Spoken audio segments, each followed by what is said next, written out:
रिनेगेड इममॉर्टल episode 479 दांव। रोचक।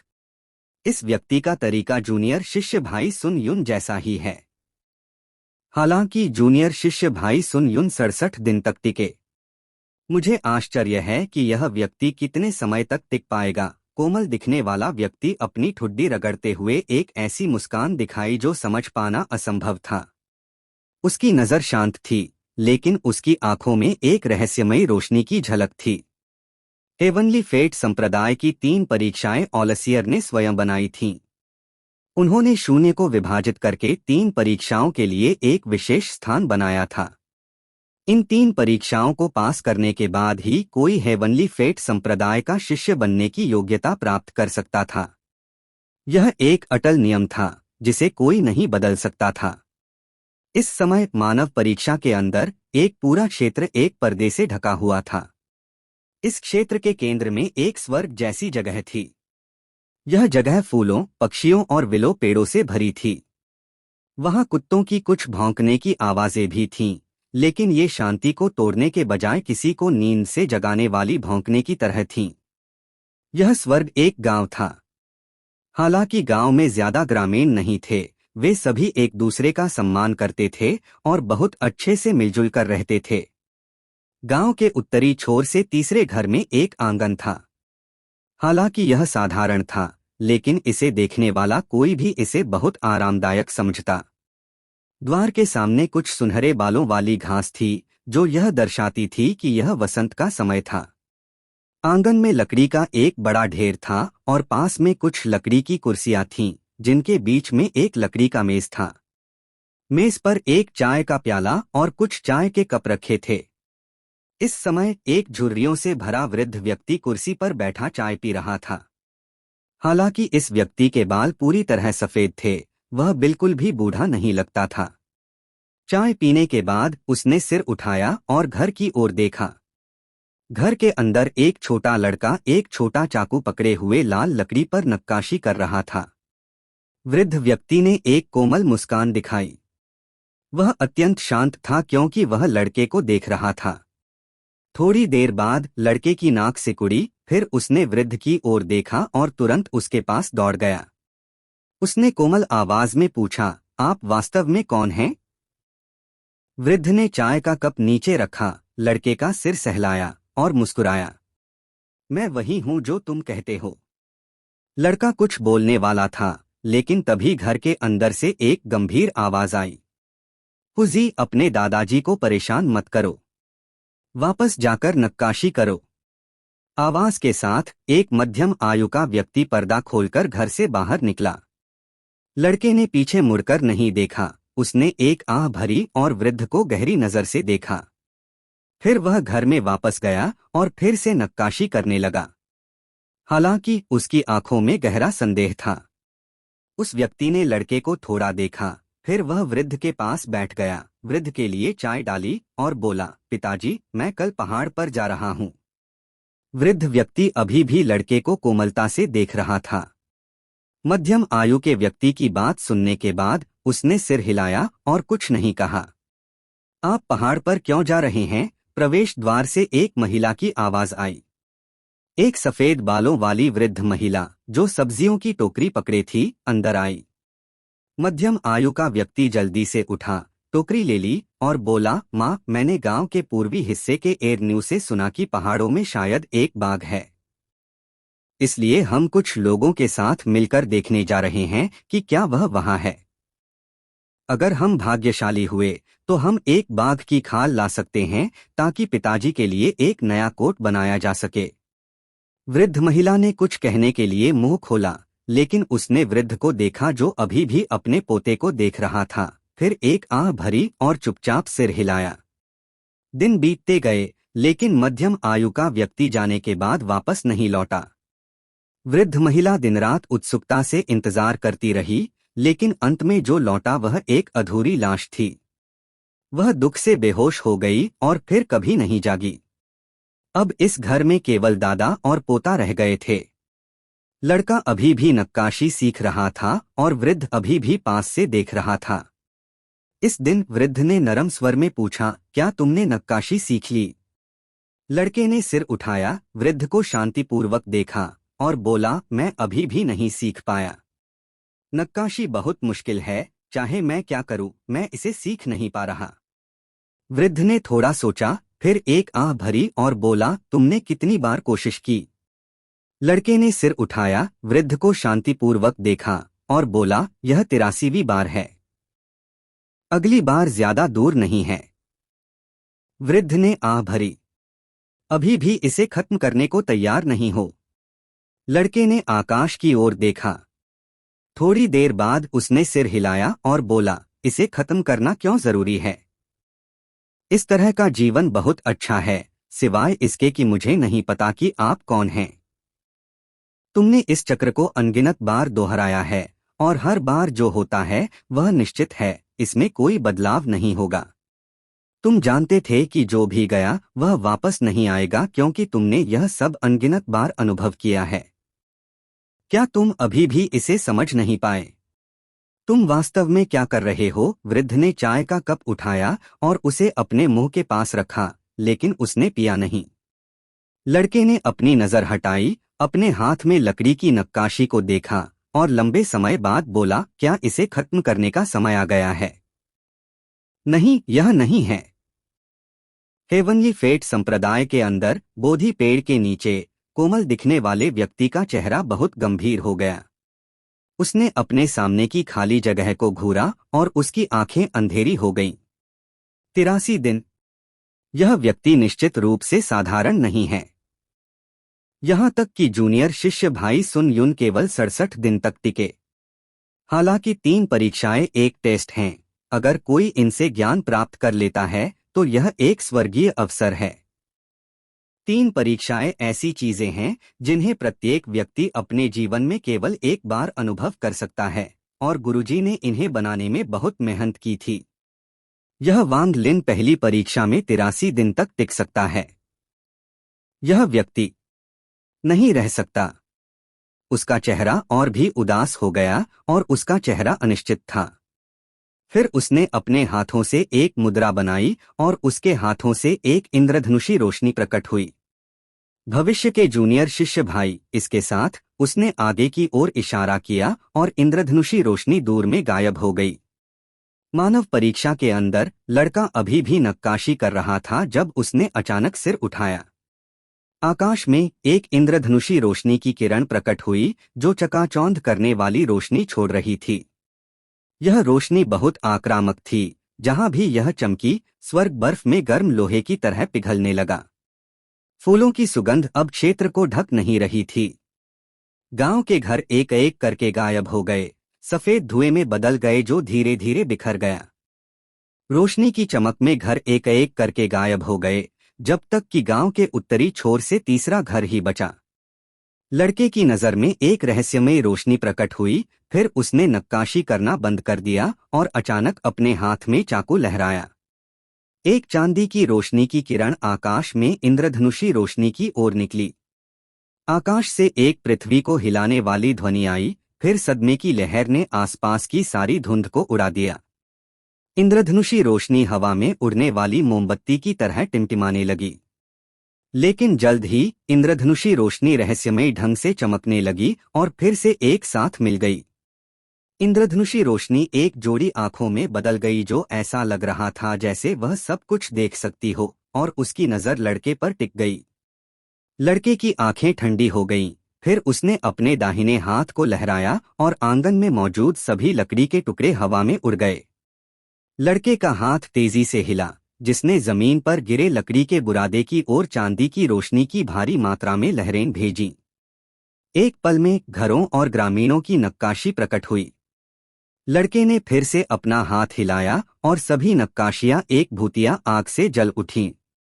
आग पहले छोटी थी, लेकिन जल्दी ही बढ़ गई और फैलने लगी। गांव, ग्रामीण, फूल, पक्षी आदि सब फिर से प्रकट हुए। यह जगह फिर से एक स्वर्ग बन गई। मुझे नहीं पता कि आप कौन हैं, लेकिन अब गायब हो जाइए। हालांकि लड़के की आवाज नरम थी, यह हत्या के इरादे से भरी थी।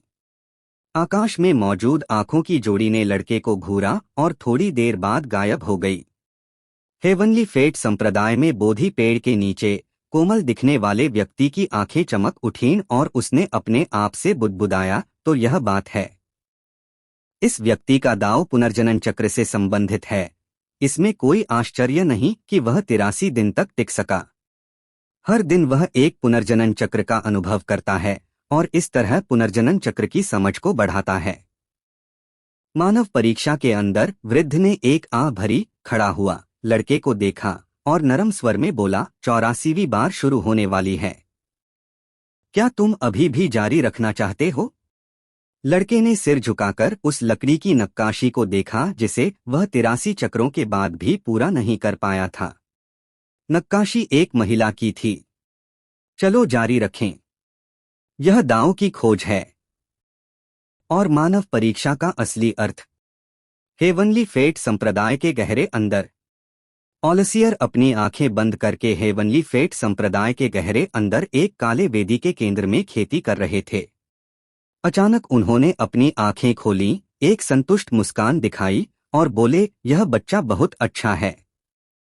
10 दिन बाद मानव परीक्षा के स्वर्ग में एक व्यक्ति बाहर निकला। यह पहली बार था जब लड़का आंगन से बाहर निकला था। पहले कदम पर वह अभी भी एक लड़का था, दूसरे कदम पर वह एक किशोर बन गया और तीसरे कदम पर वह एक युवा में बदल गया। युवा के बाल बिना किसी हवा के हिल रहे थे और उसने एक बर्फसफेद वस्त्र पहना था क्योंकि वह स्वर्ग से कदम कदम बाहर निकला। उसके हाथ में एक लकड़ी की नक्काशी थी। अंत में नक्काशी पूरी हो गई थी। नक्काशी एक महिला की थी, एक कोमल, सुंदर और परी जैसी महिला। उसके मुंह पर सूरज जैसी चमकदार मुस्कान थी और उसकी आंखें खुशी भरी अभिव्यक्ति दिखा रही थीं। यह युवा वांग लिन था। कम से कम 100 चक्रों के बिना कोई दांव की खोज कैसे कर सकता है? कम से कम 1000 वर्षों की खेती के बिना कोई स्वर्ग से दांव की खोज कैसे करेगा? यह मानव परीक्षा रोचक है। वांग लिन की आंखें अब शांत थीं। इस परीक्षा ने उसे एक रहस्यमयी परिवर्तन से गुजरने पर मजबूर किया था। हालांकि उसने उस परिवर्तन को बहुत अच्छे से छिपाया था, इसलिए इसे नोटिस करना बहुत मुश्किल था। उसकी आंखें पहले की तुलना में और भी स्पष्ट थीं, जैसे तारों भरा आकाश।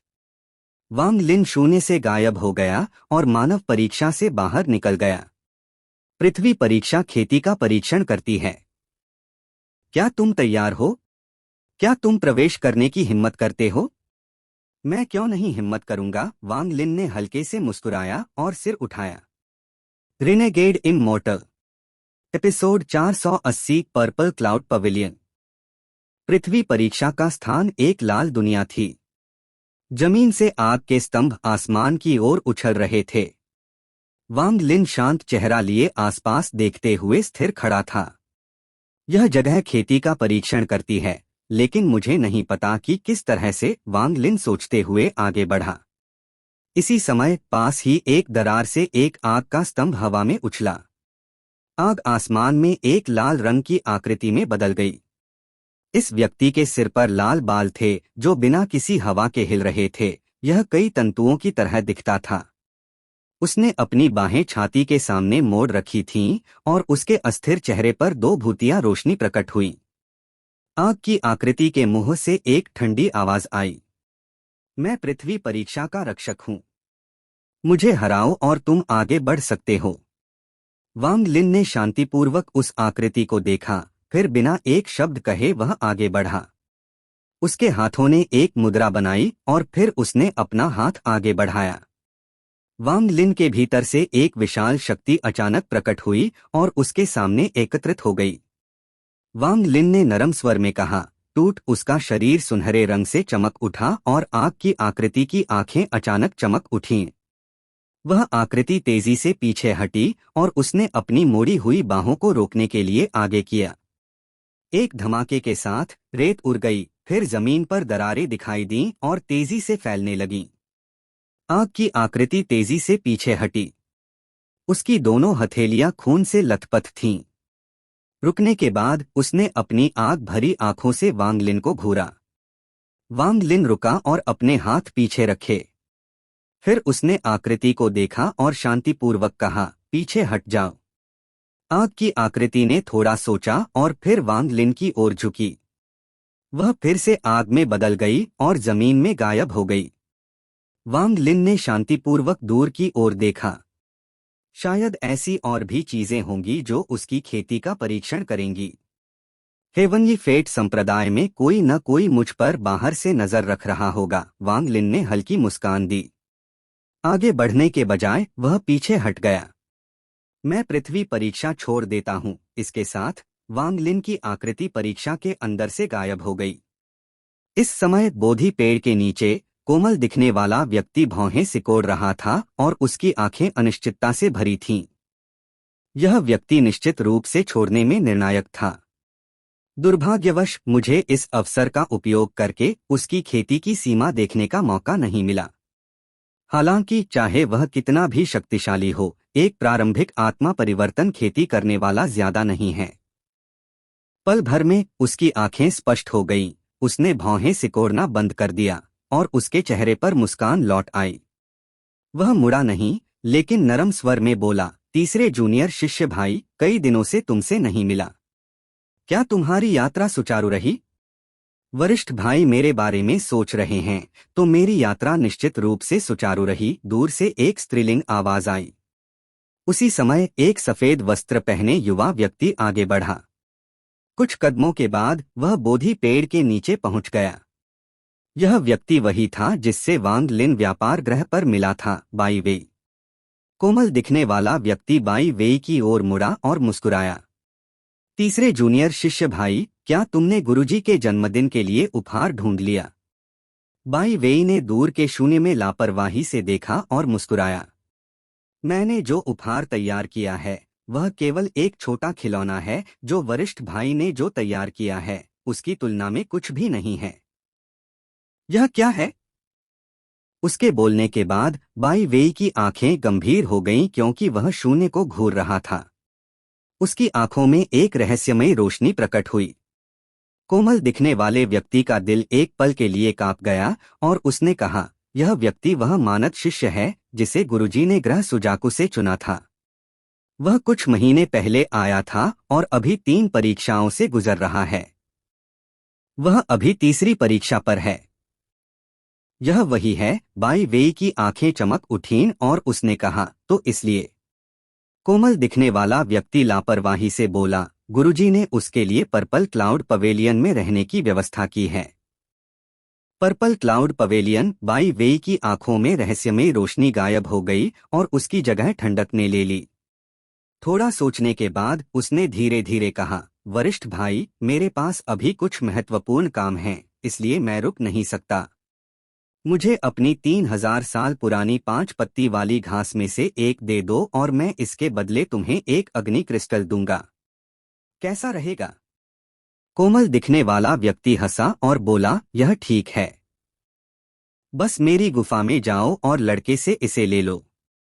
बाई वेई ने अपने हाथ जोड़े। शून्य को गहरी नजर से देखने के बाद वह गायब हो गया। मित्रवत दिखने वाला व्यक्ति अपनी ठुड्डी रगड़ते हुए थका हुआ दिखा और सोचा, गुरुजी ने इस व्यक्ति के लिए पर्पल क्लाउड पवेलियन में रहने की व्यवस्था क्यों की? अगर उसे कहीं और नियुक्त किया जाता तो उसका रास्ता अधिक सुगम होता, लेकिन अब उसे सीधे आग में फेंक दिया गया है। स्वर्ग परीक्षा डोमेन का परीक्षण करती है। इस समय स्वर्ग परीक्षा के अंदर वांग लिन कमल की मुद्रा में आंखें बंद करके बैठा था। वह सोच रहा था। पृथ्वी परीक्षा छोड़ने के बाद वह यहाँ आया और यहाँ परीक्षा शुरू की। वह अब 30 दिनों से यहाँ बैठा था। इन 30 दिनों में वांग लिन लगातार स्वर्ग परीक्षा के रहस्यों पर विचार कर रहा था।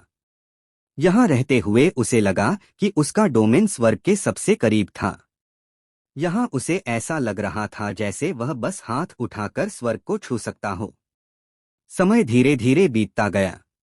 वांग लिन समय की अवधारणा को भूल चुका था। वह वहां गतिहीन बैठा रहा और पूरे समय उसने कभी भी अपना डोमेन बाहर नहीं निकाला। वांग लिन जल्दी में नहीं था, इसलिए वह वहां बैठा रहा। उसे एक अस्पष्ट एहसास हुआ कि वह किसी चीज की सीमा तक पहुंच गया था।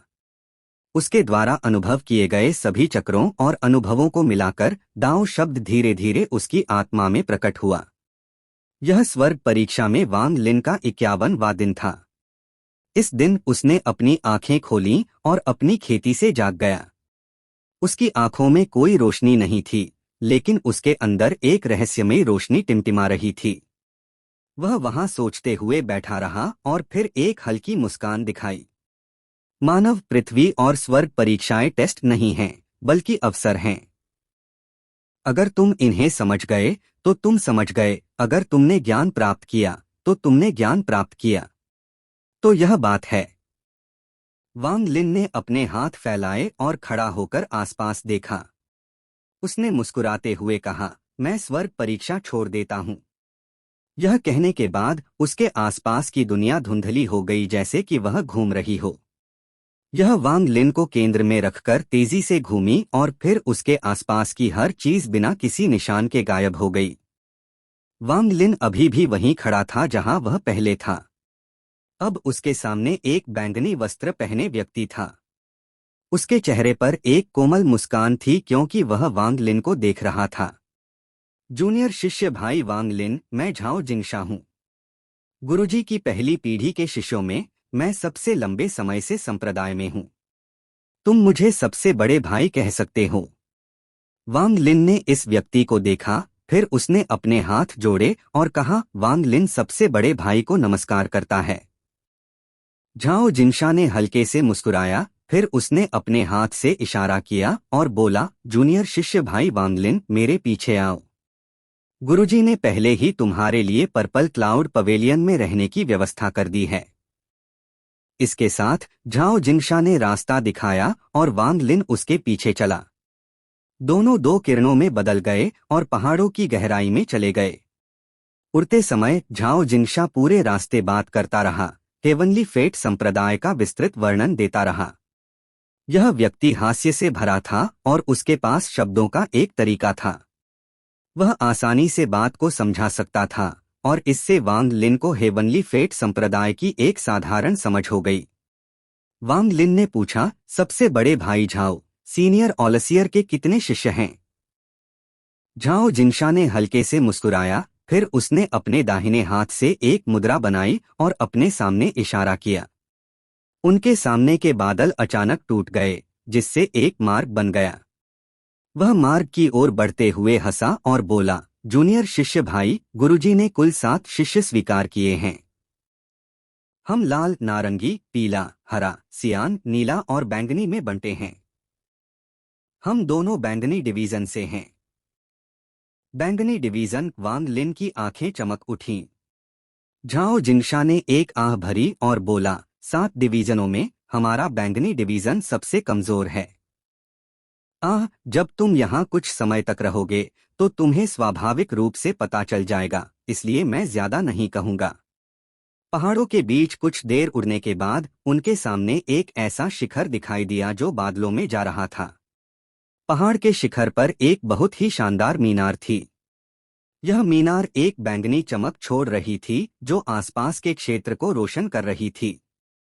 मीनार दुनिया के सारे बैंगनी रंग का स्रोत थी। इसे देखने मात्र से किसी का दिल कांप उठता था। जूनियर शिष्य भाई वांग लिन, मेरे पीछे आओ। झाओ जिनशा सीधे पहाड़ के शिखर की ओर बढ़ा और वांग लिन उसके पीछे पीछे चला। पहाड़ के शिखर पर और मीनार के आधार पर अनगिनत हेवनली संप्रदाय के शिष्य खेती कर रहे थे। उन्हें देखकर कम से कम 10,000 लोग थे। पहाड़ के पीछे अनगिनत घर थे जो पूरे पहाड़ को ढक रहे थे। वहां शिष्य दांव सीख रहे थे, तकनीकों का अभ्यास कर रहे थे या खेती कर रहे थे। एक नज़र में वांग लिन ने गणना की कि यहाँ कम से कम 1 लाख शिष्य थे। यह पहाड़ बहुत बड़ा था, विशेष रूप से पीछे का पहाड़ जो अनथीन लग रहा था। यह ऐसा था जैसे वहां एक विशाल ड्रैगन लेटा हुआ हो। अगर कोई सावधान न होता तो वह इस विशाल संप्रदाय में आसानी से खो सकता था। झाओ जिनशा ने अपने हाथ जोड़े और हल्के से मुस्कुराया। यह जगह हेवनली फेट संप्रदाय का बैंगनी डिवीजन है। जूनियर शिष्य भाई वांग लिन, पश्चिम में पर्पल क्लाउड पवेलियन है। अगर तुम अपनी दिव्य चेतना फैलाओगे तो तुम्हें यह मिल जाएगा। मेरे पास अभी कुछ महत्वपूर्ण काम हैं, इसलिए मैं तुम्हारे साथ नहीं जा सकता। वांग लिन ने सिर हिलाया, झाओ जिंगशा के सामने अपने हाथ जोड़े और बिजली की तरह पश्चिम की ओर उड़ गया। झाओ जिंगशा के चेहरे पर अभी भी वही कोमल मुस्कान थी, बिना किसी बदलाव के, लेकिन उसकी आंखों में एक रहस्यमयी रोशनी चमक उठी। उड़ते समय वांग लिन ने ठंडी हंसी निकाली। जिस पहले क्षण वांग लिन ने झाओ जिंगशा को देखा, उसने उसे पहचान लिया था कि यह वही व्यक्ति था जिसने मानव परीक्षा में उसे बाधित करने की कोशिश की थी। हालांकि वांग लिन की योजनाएं बनाने की क्षमता गहरी थी, इसलिए उसने एक अच्छा पोकर चेहरा बनाए रखा। थोड़ी देर बाद वांग लिन ने अपनी दिव्य चेतना फैलाई और एक हल्की बैंगनी आभा उत्सर्जित करने वाला महल पाया। महल के सामने 3 बड़े शब्द थे, पर्पल क्लाउड पवेलियन। यह हेवनली फेट संप्रदाय बहुत बड़ा है। अगर केवल बैंगनी डिवीजन ही इतना बड़ा है, तो मुझे आश्चर्य है कि बाकी 6 डिवीजन कितने बड़े होंगे। मुख्य संप्रदाय तो इससे भी अधिक अकल्पनीय होगा। वांग लिन की आंखें चमक उठीं क्योंकि वह पर्पल क्लाउड पवेलियन के सामने उतरा। जैसे ही वह एक कदम आगे बढ़ाने वाला था, उसने भौहें सिकोड़ लीं और महल की ओर घूरने लगा। उसने देखा कि पर्पल क्लाउड पवेलियन से एक व्यक्ति बाहर निकला। यह व्यक्ति एक बैंगनी पोशाक पहने हुए एक महिला थी, जिस पर सुनहरे फूलों की सजावट थी। उसका चेहरा प्यारा और आकर्षक था, लेकिन इस समय यह हत्या के इरादे से भरा था क्योंकि वह वांग लिन को घूर रही थी। तुम यहाँ प्रवेश नहीं कर सकते। रिनेगेड इममॉर्टल एपिसोड 481 डोमिनेरिंग। वांग लिन ने उस महिला को देखा और शांतिपूर्वक पूछा, क्यों? महिला के चेहरे पर हत्या का इरादा भर गया और उसने ठंडे स्वर में जवाब दिया, कोई कारण नहीं है। तुम कहीं भी रह सकते हो, लेकिन यहाँ नहीं। वांग लिन की आंखें चमक उठीं और उसने पर्पल क्लाउड पवेलियन की ओर देखा। उसने थोड़ा सोचा, फिर कुछ कदम पीछे हटा, बैठ गया और खेती शुरू कर दी। वांग लिन झगड़ा शुरू करने के मूड में नहीं था। वह ग्रह तियान युन पर शांतिपूर्वक खेती करने के लिए आया था, इसलिए वह वास्तव में एक घर के लिए किसी के साथ दुश्मनी पैदा करने को तैयार नहीं था। और यहाँ की स्थिति कुछ जटिल थी। थोड़ा सोचने के बाद उसने समझ लिया कि यह सब पर्पल क्लाउड पवेलियन से संबंधित होना चाहिए।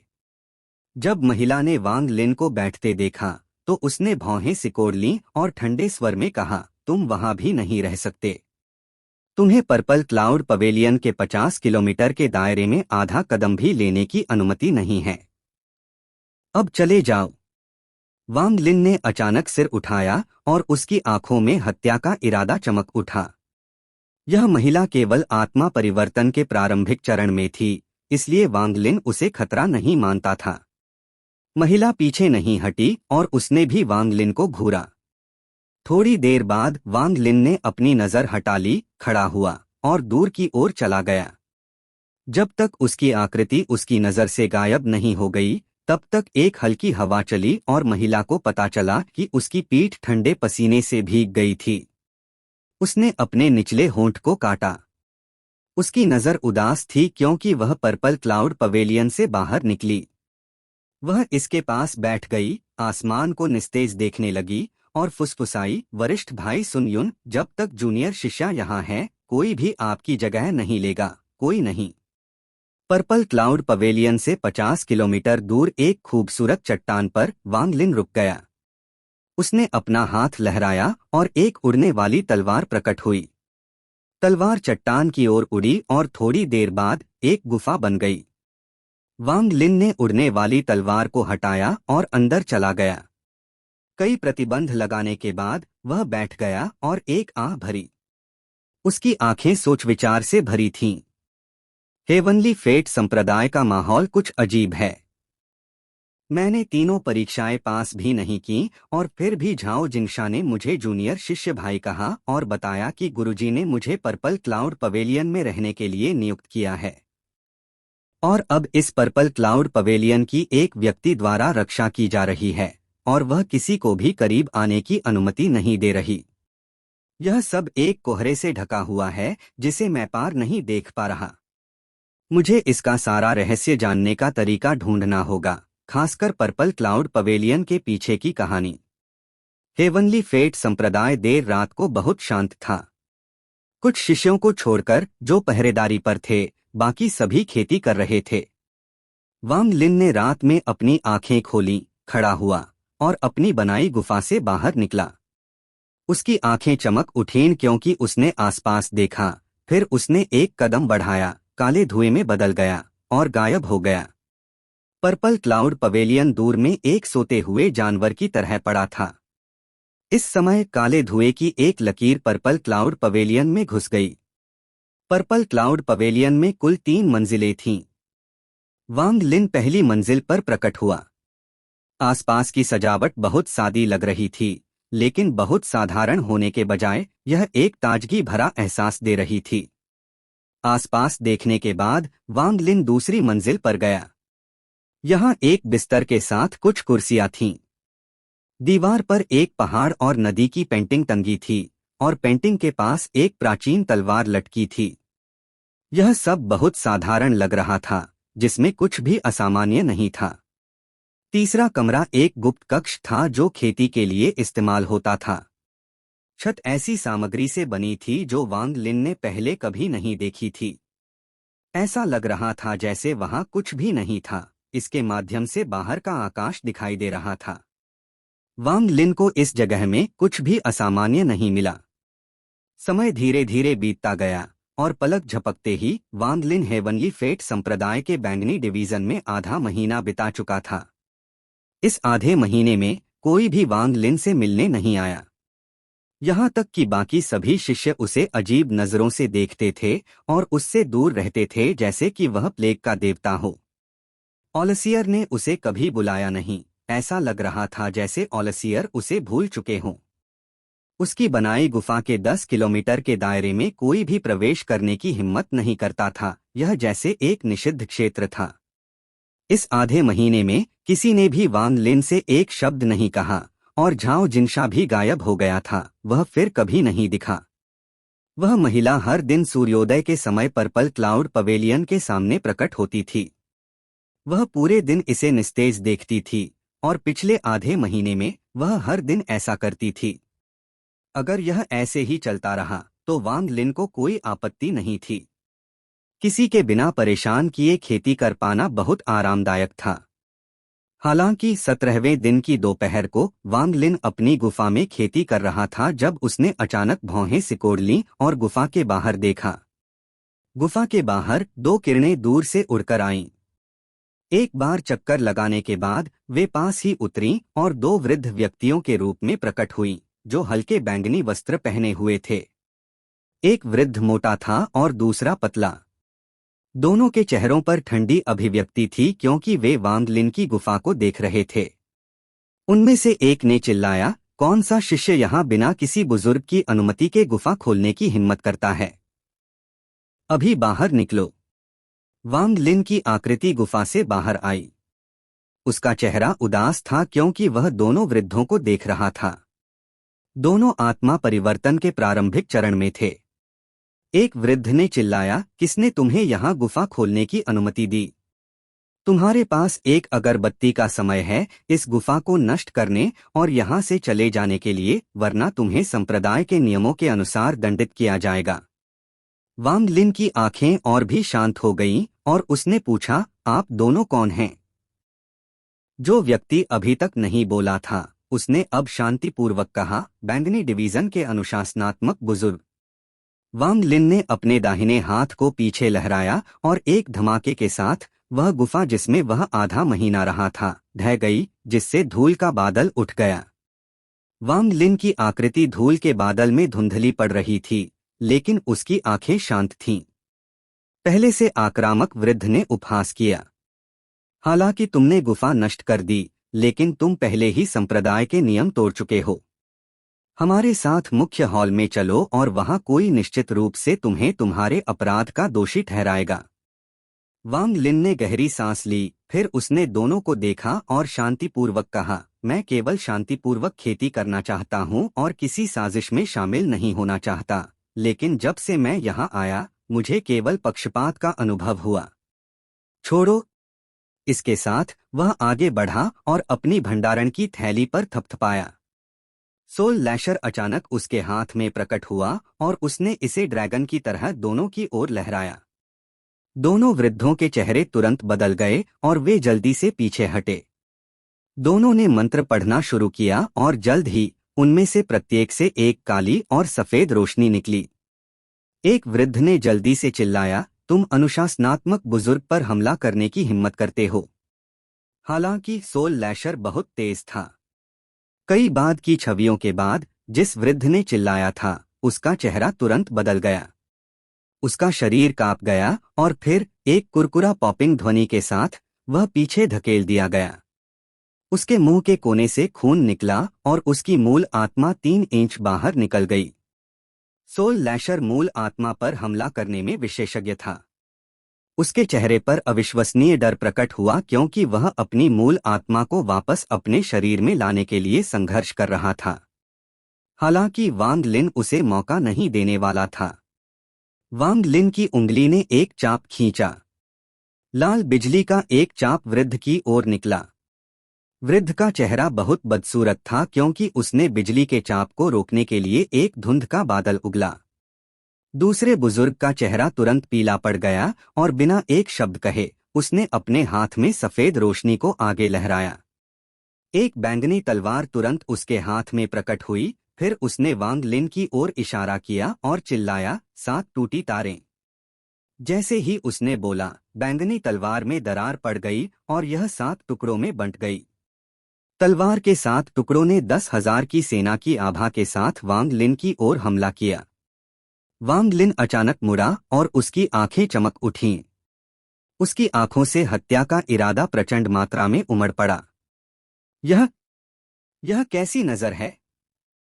मैंने किस तरह का राक्षस भड़का दिया? वृद्ध ने वांग लिन की आंखों में हत्या का इरादा देखने के बाद उसका दिल कांप उठा।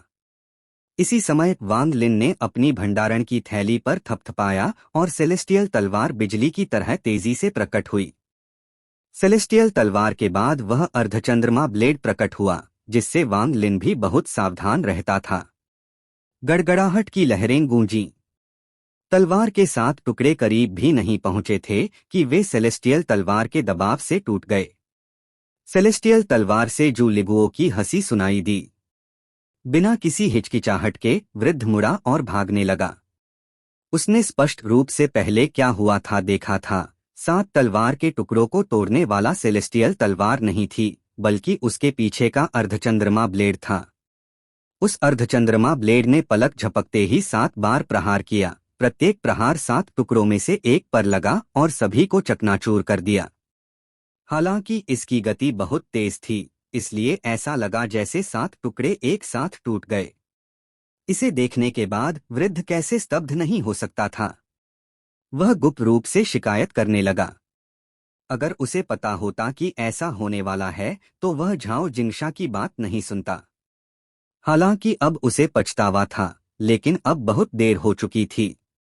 वांग लिन ने उस बुजुर्ग की ओर देखा भी नहीं। एक कदम के साथ वह उस बुजुर्ग के पास पहुंच गया जिसकी मूल आत्मा बाहर निकली थी। वह बुजुर्ग अभी भी बिजली के चाप का प्रतिरोध कर रहा था जब उसे वांग लिन के करीब आने का एहसास हुआ।